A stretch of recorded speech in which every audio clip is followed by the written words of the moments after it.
لیکن یہ لوگ شک میں پڑے کھیل رہے ہیں۔ تو اس دن کا انتظار کرو کہ آسمان سے صاف دھواں نکلے گا جو لوگوں پر چھا جائے گا، یہ درد دینے والا عذاب ہے۔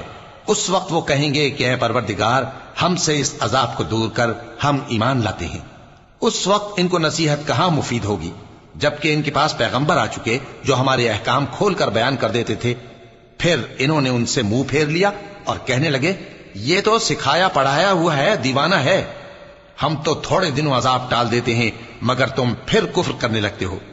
جس دن ہم بڑی سخت گرفت کریں گے تو بے شک انتقام لے کر چھوڑیں گے۔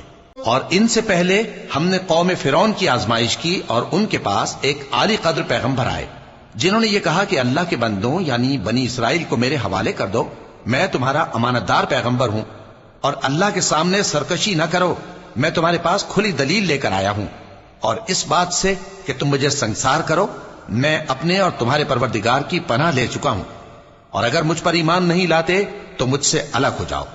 تب موسیٰ نے اپنے پروردگار سے دعا کی کہ یہ نافرمان لوگ ہیں۔